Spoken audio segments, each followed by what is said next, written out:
Hey traders, uh, may pips be upon you. I'm hoping that your trading day went well today. Uh, it's about 12 o'clock. We're on a Wall Street lunch right now, so I wanted to share with you a successful trade from beginning to end. This pound USD trade. All right, this is a 4-hour chart. Uh, Here's how it started. Posted this April 19th. All right. I saw how we had a long time trend line here, and how price came up to this level here and went down and came on back. And I know because of the power and the aggression that price had uh, uh, shot down from here, that this was an area of strong supply.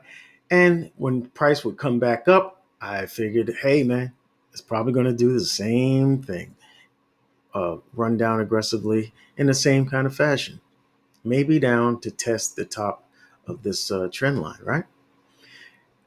Um, let's see. And then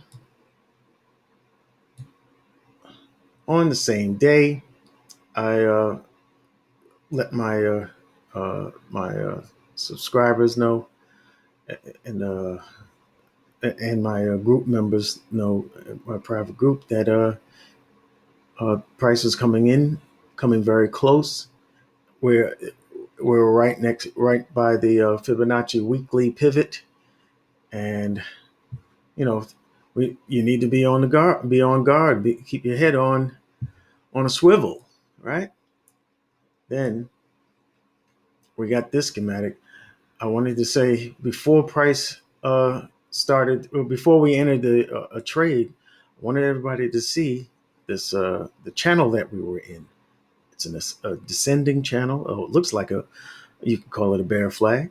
All right. And I wanted everybody to take note of the liquidity pools, the resting liquidity that was right near where price is. I was like, I wouldn't be surprised if price poked uh, a, a wake up here just high enough to take out the stop losses for people that were going long here. All right. And you can see how this being the highest one, these ones never took that one out, the ones to the right of it. So I said I wouldn't be surprised if market makers wanted to come up there first and then shoot down, right? And guess what it did? It came up there, shot down one, two, and didn't get quite as high as this last one, but it did take out these two pools of liquidity. Okay. I wanted also everybody to take note that with the Fibonacci retracement tool, uh, if price was to come down here, it would find support at the 618 Fibonacci retracement level, right? And that happens to coincide with the top of this descending channel, or this bull flag, excuse me. And also, uh, you see this line here. See this line of this level of support was used as tested rather as support, resistance, support, support, support. It's going to find some support here.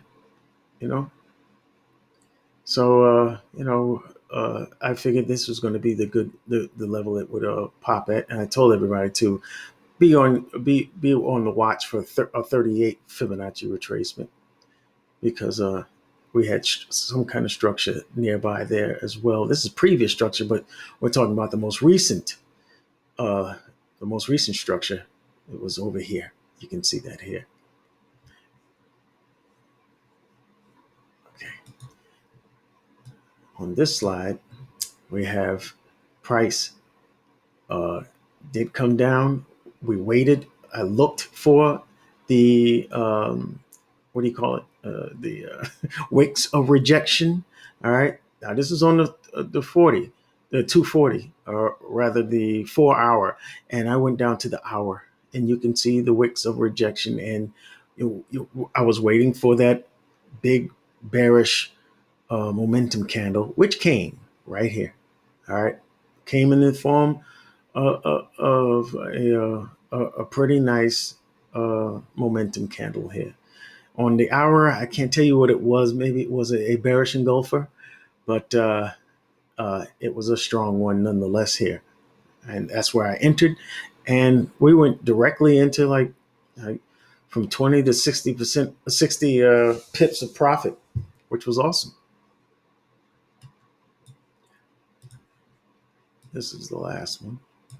And um, we had a little trouble here. I told everybody, like I indicated just a minute ago, that this might be a place where price might find a little speed bump or something, and it did a lot of choppy around there. But when you have a drop like that, you're looking for the correction. An impulse, you're looking for that correction, and a pullback of some kind. So it comes all the way down here and gives a 50% retracement right about here. And that, you got to expect that, and you have to hold. You got to hold tight, because it's going to retrace. When you get that impulse, it's not just going to go straight down.